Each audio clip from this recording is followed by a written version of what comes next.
by understanding and embracing difference, we can create a whole culture of creativity and inclusivity that we aspire to. And I think there was a Birkbeck study, right? Birkbeck? Yeah, where actually shows that in advertising we overrepresent for neurodiversity in our workplace, and in most other industries they're falling behind. But we have the ability to talk to these people, and that leads me to the biggest point that I think is urgent right now, and the best occasion for change that we can bring about as organizations is let's talk about neurodiversity, because we talk about diversity.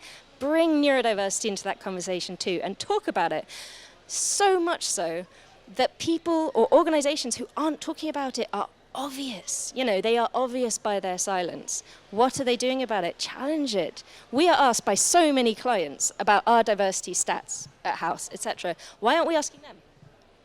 Sorry, probably bad mic technique there. Why aren't we asking our clients, right, what are you doing about neurodiversity? And we can help too, we can inform them. You know, Autistica is rethinking the interview process.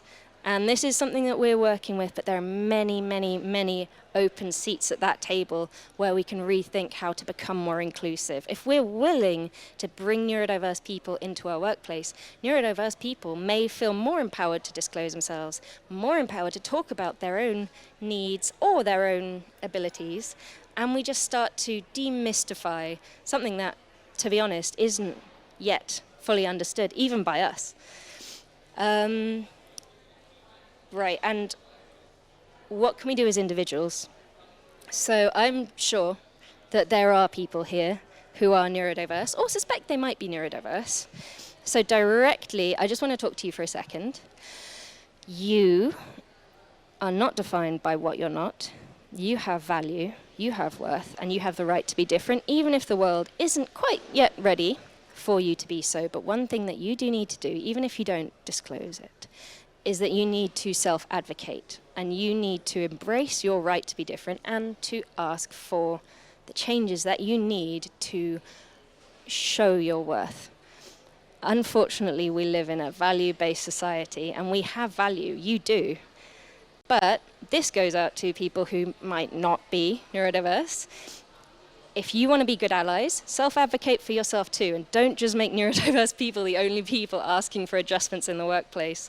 We all have the right to ask for better environments, better education, better conversations, better inclusivity. And, you know, we live in this so-called post-COVID era. We have tools, we have AI, we have a ton of stuff that is making it far, far easier for us to plug the gap of what we're not and build on what we are. You know, we have no excuse as a whole not to embrace difference. And frankly, this is just part of it. But I think that neurodiversity can be a vehicle for such a larger change, not just, you know, shifts in policy. So yeah, why bother? Well, because it is worth it. There are the stats to back it up. Because it's ethically the right thing. Because it is something that by understanding and embracing difference, we can create a whole culture of creativity and inclusivity that we aspire to. And on a really personal note, these last 3 years that I have been public about being autistic have been my most productive. I have made my best work in my career.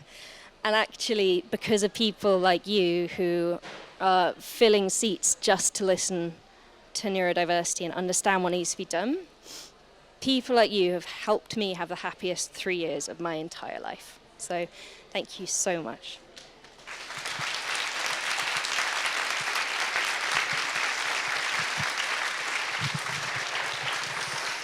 So unfortunately, I don't think I have time for questions, but I am around on LinkedIn, Kim Lawrie, and you know, my inbox is always open, so thanks for coming.